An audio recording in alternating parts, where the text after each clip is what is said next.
દાહોદ જિલ્લાના ધાનપુર તાલુકાના પીપેરો જિલ્લા પંચાયત સીટ ઉપર ત્રણેય પક્ષે એક જ ઉમેદવારને આપ્યું હતું મેન્ડેટ.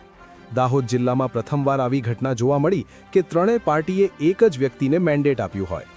આખરે ભાજપના મેન્ડેટ પર પીપેરો જિલ્લા પંચાયત સીટ ઉપર લડશે ભારતસિંહ વાખલા. કાર્યકરોની માંગણીને ધ્યાને રાખી ભાજપમાં જોડાયા અને પીપેરો જિલ્લા પંચાયત સીટ ઉપરથી ભાજપના ઉમેદવાર તરીકે ચૂંટણી લડશે. છેલ્લા 20 વર્ષથી ભારતસિંહ વાખલા કોંગ્રેસ અને આપના ધારાસભ્ય પદને ચૂંટણી પણ લડી ચૂક્યા છે. સત્તાધારી પક્ષ સાથે આવતા જ 3 તાલુકા પંચાયત સીટને બિનહરીફ કરાવી. પૂર્વ મંત્રી બચુભાઈ ખાબડની આગેવાનીમાં ભાજપમાં જોડાયા હતા. રિપોર્ટર ધર્મેશ પરમાર, દેવગઢ બારિયા.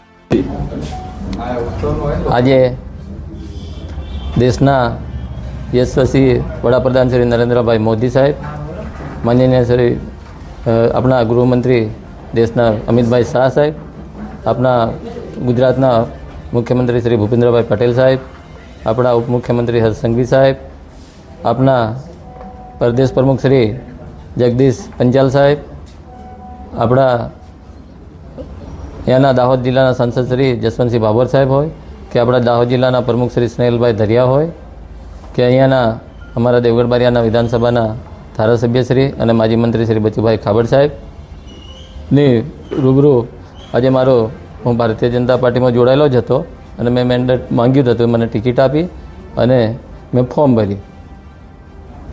અલગ અલગ પક્ષમાંથી તમે ટિકિટ માંગી હતી? એમાં સર એવું હતું કે મને વિશ્વાસ નહોતો, કોઈક આપે નહીં આપે એટલે મેં માંગી હતી બાકી, અને ફોર્મ એ ભરી હતું. આજની હવે શું પરિસ્થિતિ છે? આજની પરિસ્થિતિ એવી કે મેં ભારતીય જનતા પાર્ટીનું વિધિવત મારું ફોર્મ મંજૂર પણ થઈ ગયું છે અને ભારતીય જનતા પાર્ટીમાંથી પીપેરો 37 જિલ્લા પંચાયતની ચૂંટણી લડીશ.